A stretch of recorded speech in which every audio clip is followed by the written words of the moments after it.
வணக்கம். இப்போ நம்ம முளைகட்டின பயிர் வச்சு அடை பண்ணுவோம். அதுக்கு இதில் 1 கப் பச்சரிசி போட்டுருக்கேன்.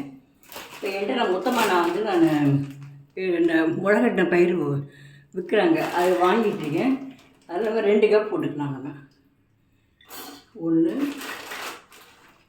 2 இதில் எல்லா பயிருமே இருக்குது. பாசிப்பயிறு, தட்டைப்பயிறு, கொண்டைக்கடலை எல்லாமே இருக்குது.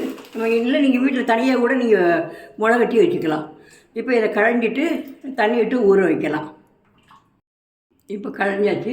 இதில் நல்லா தண்ணி விட்டு ஊற வைக்கலாம். 1 மணி நேரம் ஊறட்டும். அப்புறமா எடுத்து நம்ம அரைச்சி பண்ணலாம். ஊற வச்ச அரிசி பயிர் எல்லாம் ஊறிட்டு இப்போ நம்ம இருக்குது. முதல்ல கருவேப்பிலை நான் நிறைய போடுவேன். கருவேப்பிலை, மஞ்சத்தூள், பெருங்காயத்தூள், உப்பு, இஞ்சி, ஒரு 5 மிளகாத்தூள் போட்டிருக்கேன். நீங்கள் உங்களுக்கு தகுந்த மாதிரி நீங்கள் போட்டுங்க. போட்டு முதல்ல இதை அரைச்சி எடுத்துன்னு வரலாம். அதுக்கப்புறமா நம்ம அரிசி இதெல்லாம் போட்டு அரைக்கலாம். இப்போது மாவு அரைச்சி எடுத்தாச்சு. இதை புளிக்க வைக்கிற அவசியம் கிடையாது. நம்ம உடனே கல்லில் போட்டு வாத்திடலாம். இதில் நீங்கள் காய்கறி இருந்தால் ஏதாவது காய்கறி, கேரட் அந்த மாதிரி துருவி போட்டுக்கலாம். வெங்காயம் நிறைய போட்டுக்கலாம். இல்லைன்னா அப்படி ப்ளைனாகவே பார்க்கலாம். இல்லை முருங்கைக்கீரை இருந்தால் முருங்கைக்கீரை ஆஞ்சி போடலாம். ஒவ்வொரு நமக்கு என்ன கையில் இருக்கோ அதை வச்சு நம்ம செஞ்சிட வேண்டியதான். இப்போது கல் காயிறது. நான் மாவில் எதுவும் போடல, ப்ளைனாக தான் வாக்க போகிறேன். வேணுன்னா வெங்காயம் போட்டுக்கலாம், கேரட் துருவி போடலாம். இல்லைனாக்கா முருங்கைக்கீரை கிடச்சா முருங்கைக்கீரையை ஆஞ்சி நல்லா அலம்பி போடலாம். நம்ம இஷ்டம்தான், என்ன வேணால் போட்டுக்கலாம்.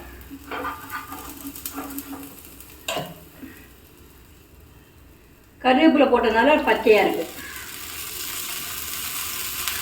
நம்ம கருவேப்பிலை எவ்வளோ சாப்பாட்டில் சேர்த்துக்கிறோமோ அவ்வளோ அயன் கண்டென்ட் கிடைக்கும்.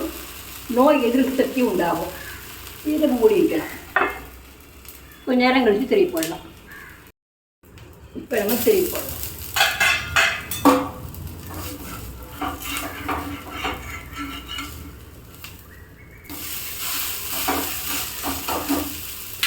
இப்போ அடுப்பை கொஞ்சம் சிம்பிளாக வச்சுக்கலாம். இப்போ நம்ம எடுத்துக்கலாம். இந்த மாதிரி நம்ம எல்லா மாவையும் வாத்து எடுக்க வேண்டியதான்.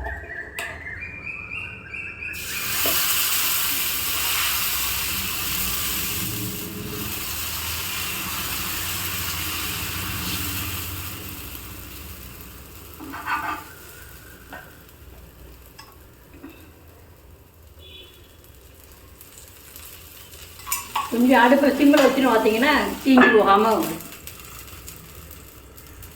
சத்தான முளைகட்டின பயிர் வச்சு அரைச்ச அடை ரெடி. இதுக்கு கத்திரிக்காய், பச்சை பட்டாணி போட்டு கிரேவி பண்ணி அதைத்தான் தொட்டுன்னு சாப்பிட போகிறேன். இப்போ நீங்கள் உங்களுக்கு எது இஷ்டமோ, தேங்காய் சட்னி சிலவங்களுக்கு பிடிக்கலாம், சிலவங்களுக்கு தக்காளி சட்னி பிடிக்கலாம், இல்லை கார சட்னி எது வேணுமோ நீங்கள் தொட்டுன்னு சாப்பிட்லாம். இல்லை நம்ம வீட்டில் சாம்பார் இருந்தால் அது கூட நல்லா தான் இருக்கும். நீங்கள் செஞ்சு சாப்பிடுங்க. நல்லா ஆரோக்கியமாக இருங்க. நன்றி.